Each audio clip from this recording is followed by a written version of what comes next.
Nós paramos na aula 12 e vamos dar continuidade nela aí na aula de hoje também, né? Essa aula já se encontra lá no Discord. Na aula passada, nós falamos sobre fertilizantes, lembramos quais são os fertilizantes aí simples e compostos, falamos um pouquinho aí dos químicos organos e organominerais, né, que é uma junção dos químicos e orgânicos. E entramos aí na adubação da cana, certo? Aonde falamos dos macronutrientes. Macronutrientes são aqueles nutrientes onde a planta requer em maior quantidade, em grande quantidade, né? No caso da cana, nós temos nitrogênio, fósforo e potássio, que é o básico de todas as plantas, porém entra nessa listagem aí cálcio e magnésio, o qual a cana também exige em grande quantidade. Por isso que para a cana, cálcio e magnésio fazem parte dos macronutrientes. E hoje nós vamos falar dos micronutrientes necessários na cana de açúcar. Nessa cultura, pessoal, os mais importantes são cobre, ferro, manganês e o zinco. Então, esses quatro nutrientes aí são os micronutrientes mais exigidos na cultura da cana. Então, pessoal, nós começamos aí falando do cobre. O cobre, pessoal, ele tem rara ocorrência no ambiente terrestre, ou seja, são raros aqueles solos que têm uma quantidade de cobre, certo? Ou seja, nós que temos que complementar o cobre no solo.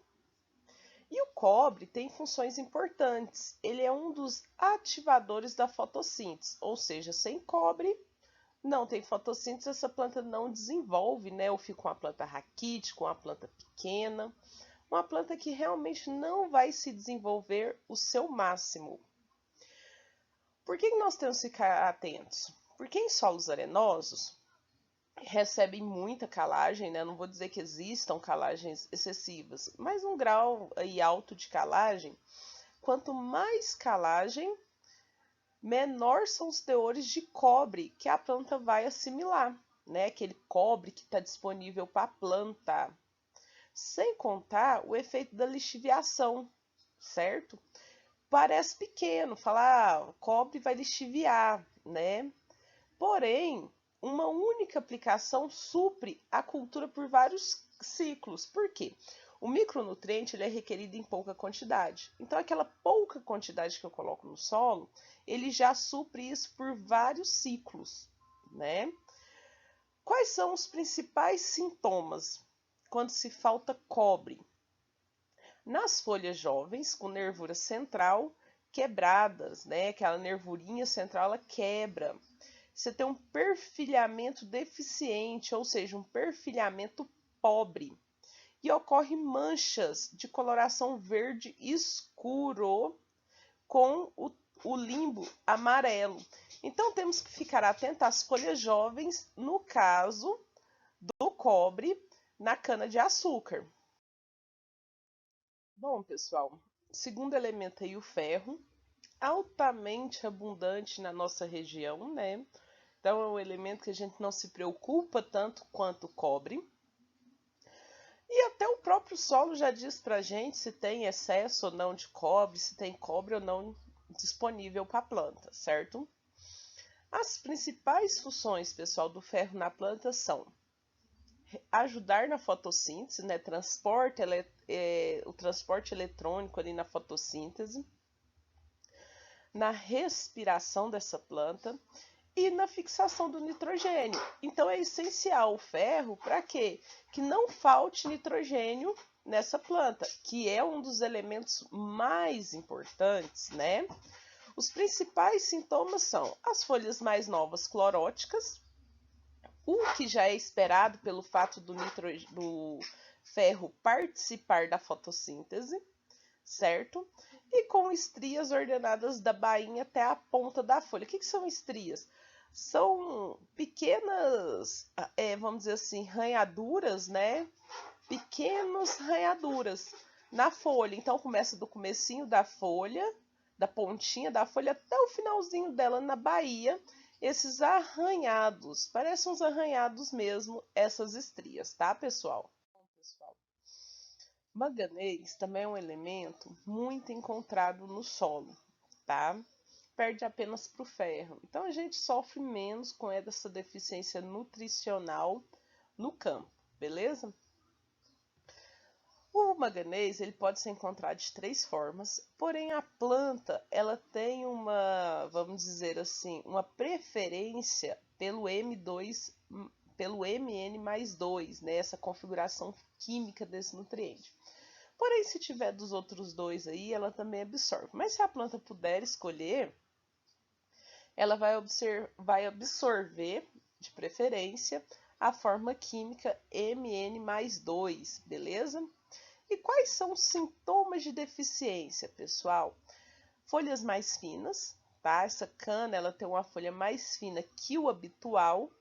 E ao longo da nervura, nós temos esse arranhamento aí amarelo, né? Essas estrias amarelas.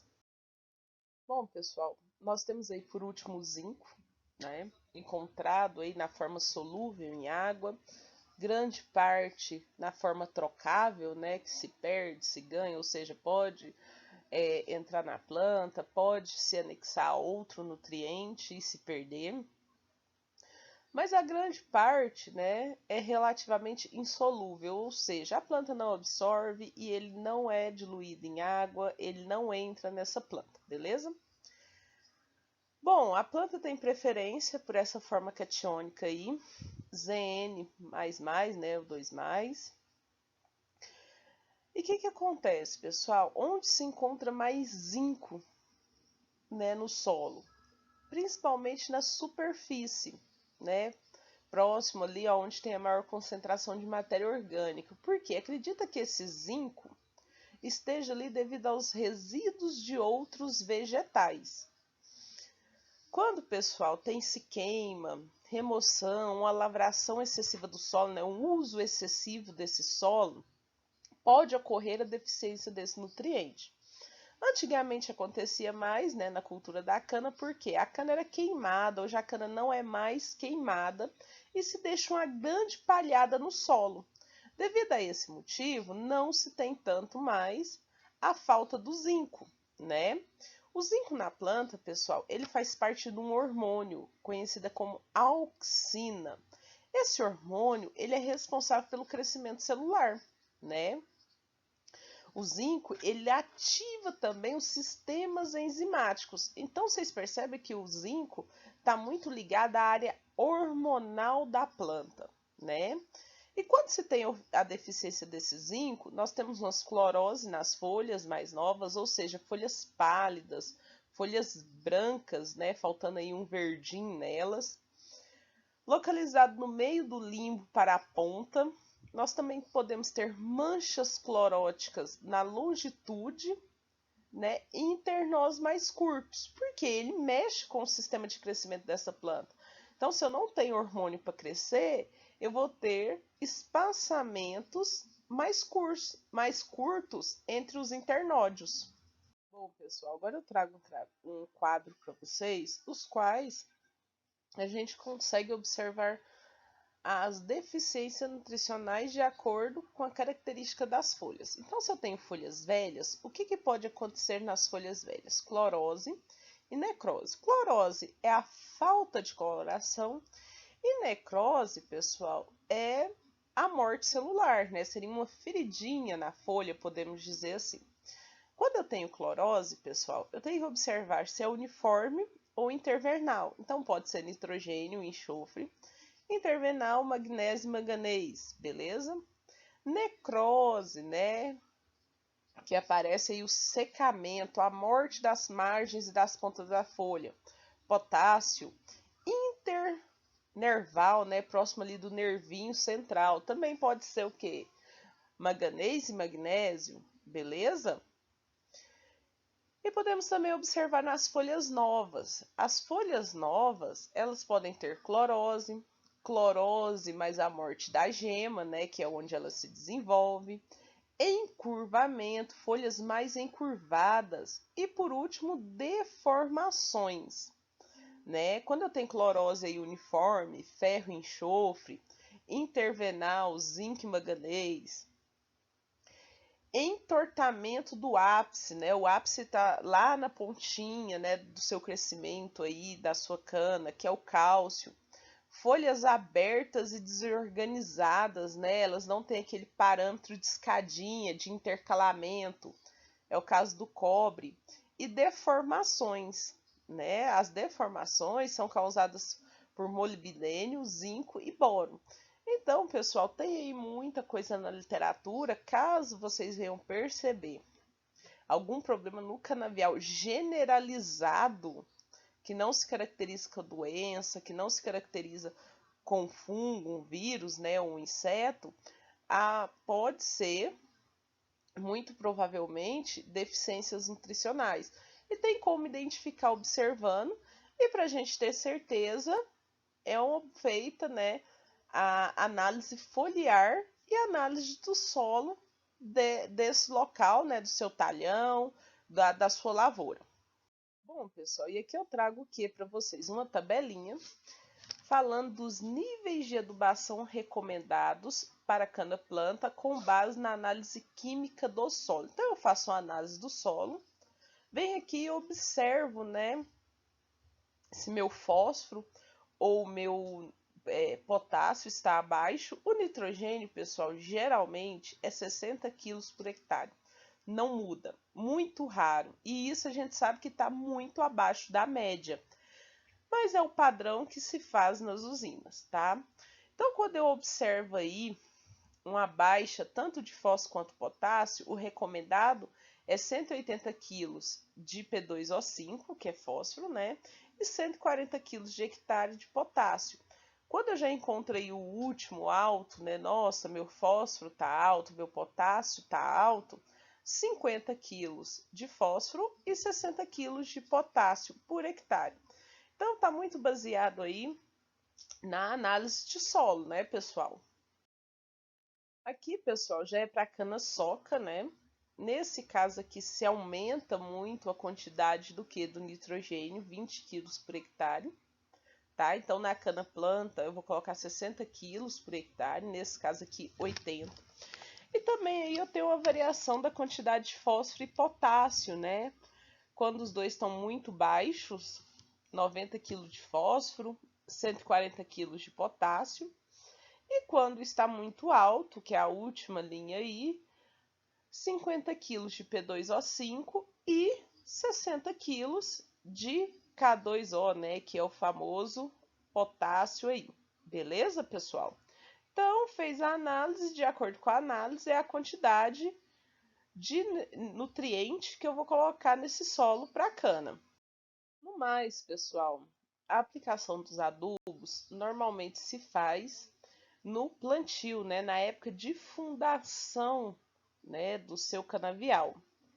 E depois nós fazemos uma de cobertura, né, uma adubação aí de cobertura entre 60 e 90 dias após o plantio. Na adubação de fundação, pessoal, geralmente se coloca apenas quem? O fosfato. E os elementos químicos requeridos, como potássio e nitrogênio, a gente faz de adubação de cobertura, beleza? Então, de cara, a primeira coisa que eu tenho que pensar é no fosfato.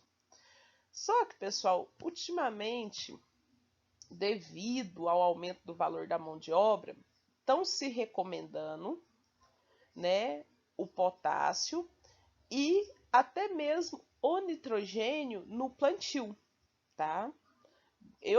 Ana, particularmente, gosto muito do nitrogênio no plantio, porém com muito cuidado para que não se perca esse nitrogênio para a atmosfera, que não se perca esse nitrogênio, né, para o próprio solo, para que não esteja perdas significativas e que esse nitrogênio não fique disponível para a planta.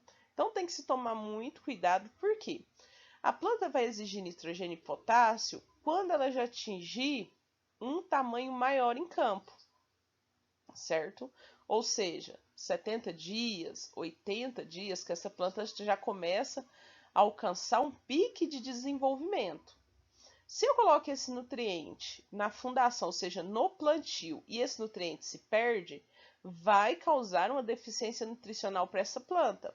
Ou seja, eu simplesmente joguei dinheiro fora.